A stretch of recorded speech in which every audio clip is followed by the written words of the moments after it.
Hello, I'm John Reger. Our biography tonight is one of the most interesting of the 20th century. It's the story of the amazing career of a Midwestern lawyer who turns 80 today. At home in Minneapolis, he was known as a hard-working family man, a good provider for his 10 children, and a loving husband to his wife, Ruby. But unbeknownst to his children, before he became an attorney, Vince Johnson was a movie icon of the 1940s. This is the story of what happened to the stunning acting career of the man referred to by LA Times movie critic Charles Champlin as the forgotten superstar.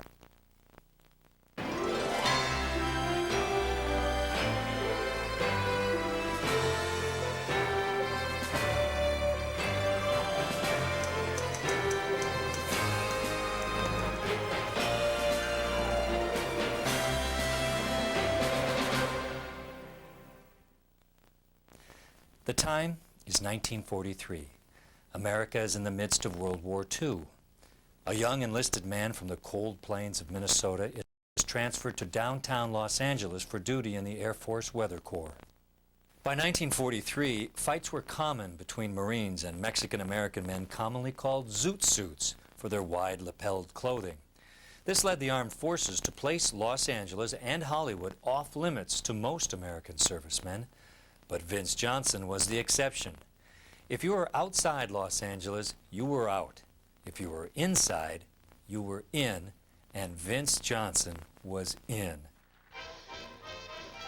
Vince and I were stationed together in Los Angeles, and did we have the run of the starlets. There weren't many servicemen in town those days, and we had the pick of the gals. If there was one place a single man in the service wanted to be during that time, it was inside the city of Los Angeles.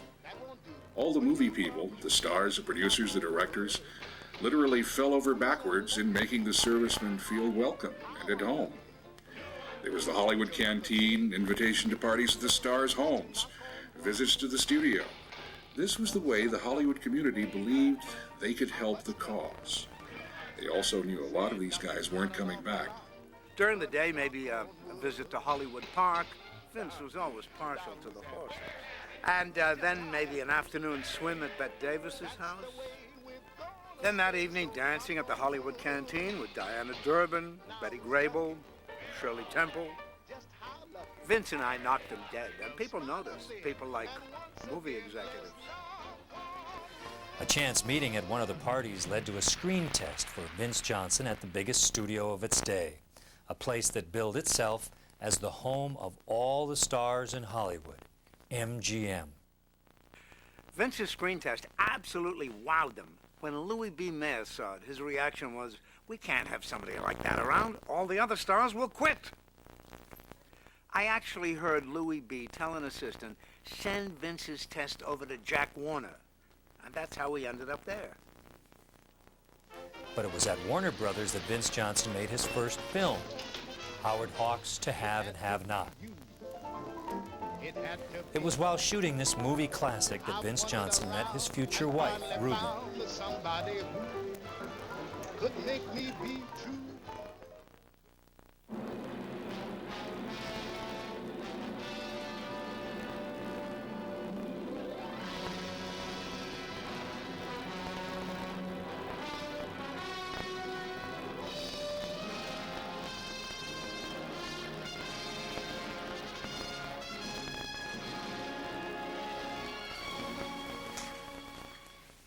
You know, Vince, you're not very hard to figure.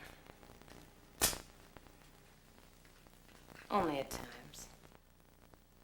Sometimes I know exactly what you're going to say. Most of the time. The other times? The other times you're just a stinker.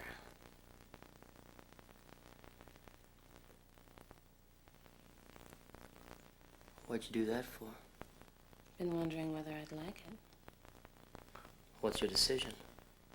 I don't know yet.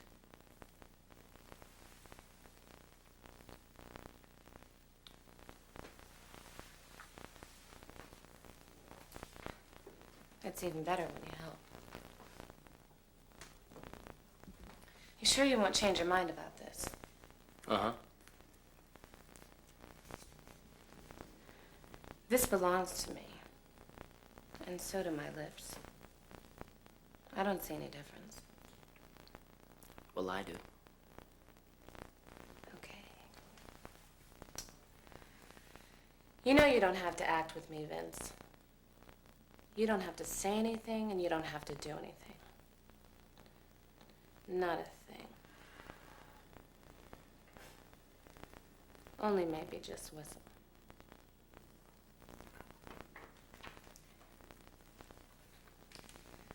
You do know how to whistle, don't you, Vince? You just put your lips together and blow.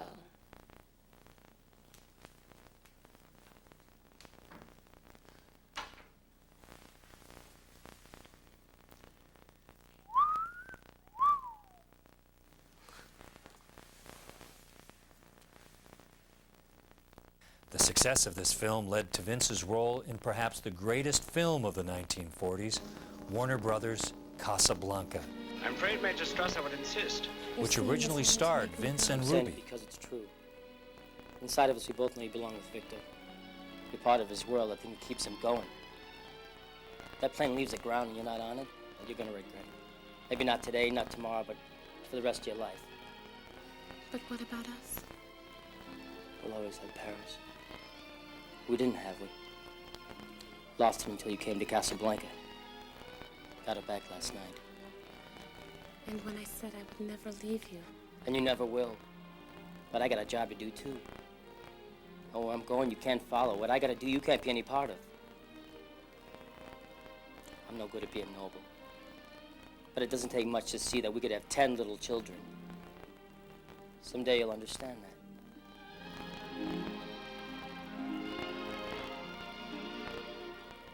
He's looking at your kid.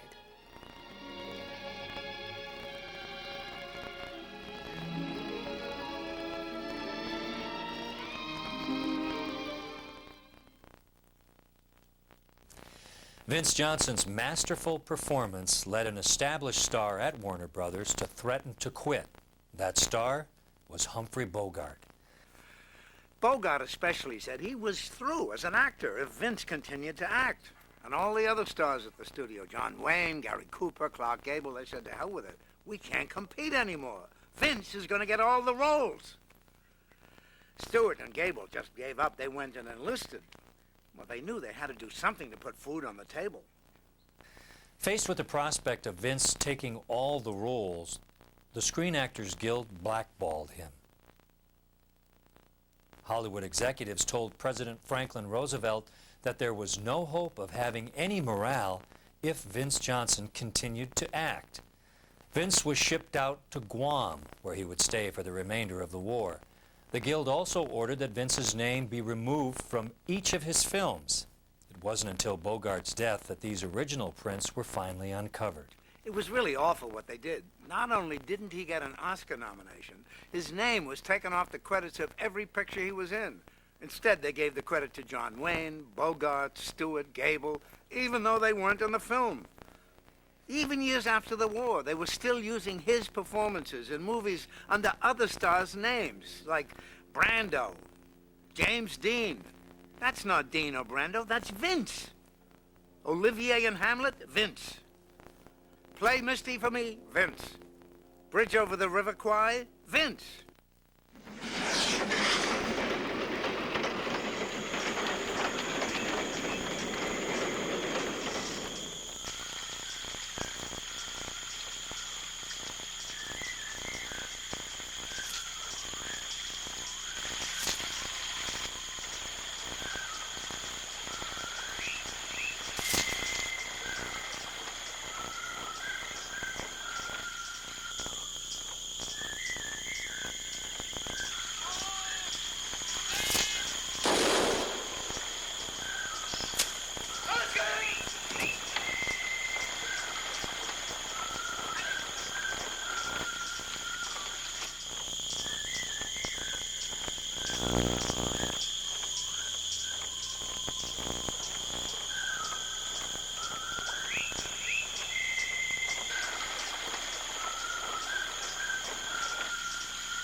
When the war had finally ended, Vince returned stateside without a job and with few prospects.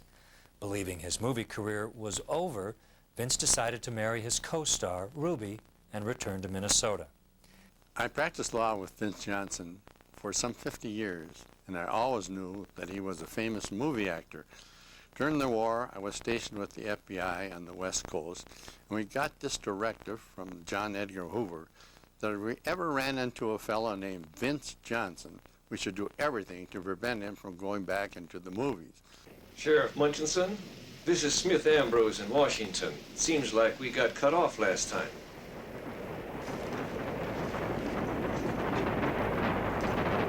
Well, I did know that Vince had a movie career, but he swore me to secrecy because he didn't want people to know that he'd been blacklisted in Hollywood 2 or 3 times, I think.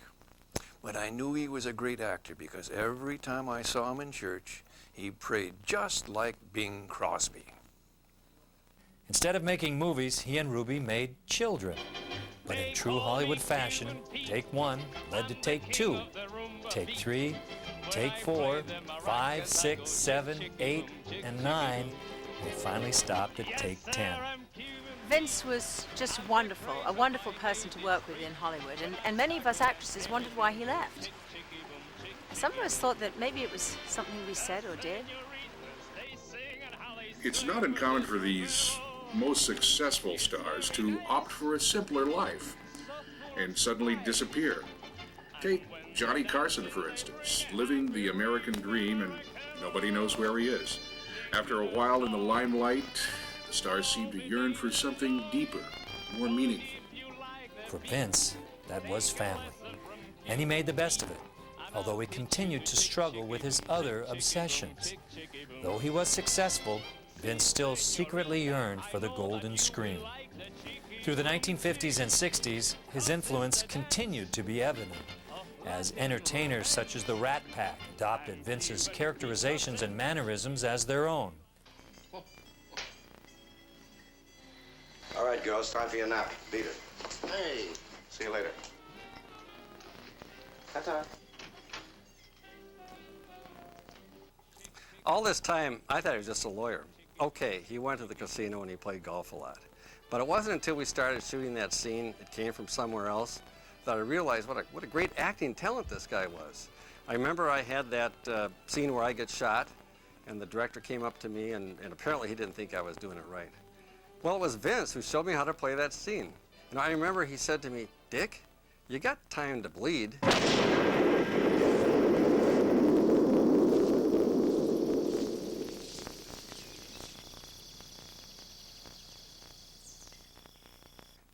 Time to bleed? Genius. 1 take? Perfect. By the 1980s, most of Hollywood had forgotten Vince, but not everyone. Director Howard Hassler. When I first read the script, it came from somewhere else. I had one thought for the role of the NORAD commander, Vince. But would he come out of retirement to do it? Dad told Hassler he wouldn't do the role unless he got some family members into the business, so it was a big break for me.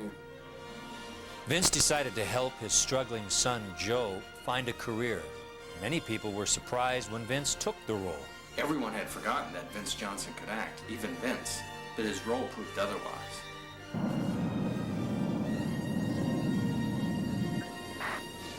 Frank, North, orders came in. Looks like it's for real. Give me the code book. Switch to failsafe. Failsafe's operative. Wonder where our destination will be. Moscow? Peking?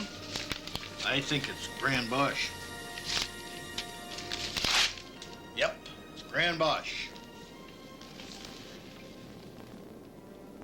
When It Came From Somewhere Else met with little fanfare and virtually no recognition, Vince learned a hard lesson.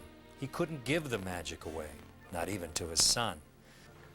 I was frustrated, so I just left the film business altogether. But the role caught the attention of the American Film Institute, which decided to right an historical wrong and finally recognize Vince Johnson for his body of work. Vince Johnson. The Academy Award again goes to Vince Johnson. And the winner is Vince Johnson. And the Grammy goes to Vince Johnson. The winner is Vince Johnson. Vince was again the focus of Hollywood.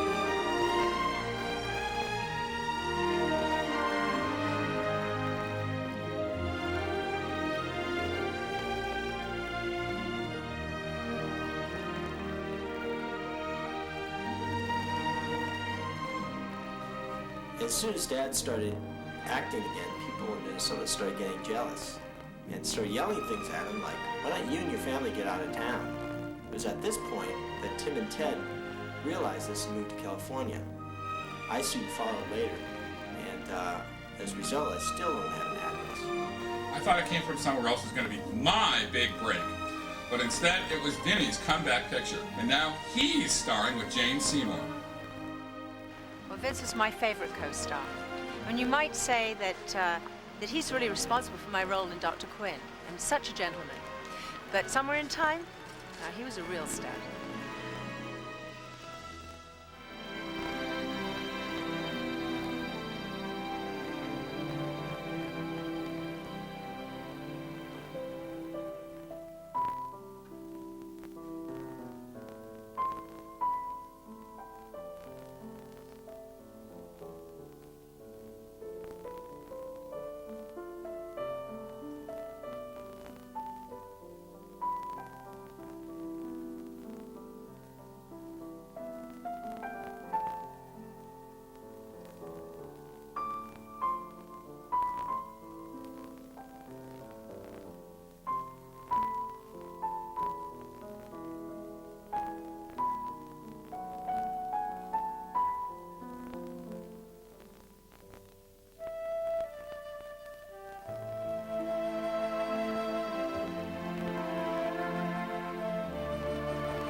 His acting career had now run full circle.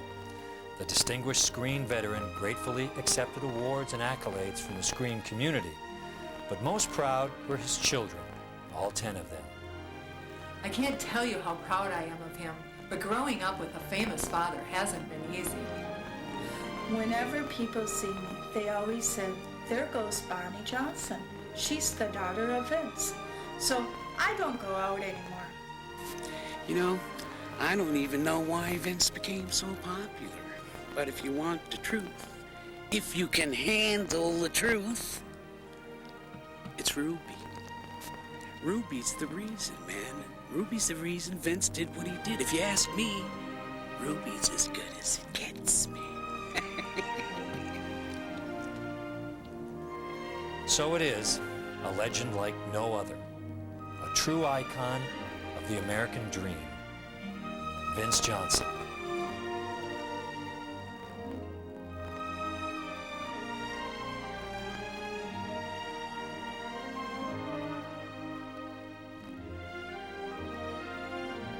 From all of us at Biography, and sitting around with you tonight, happy birthday, and thank you, Vince.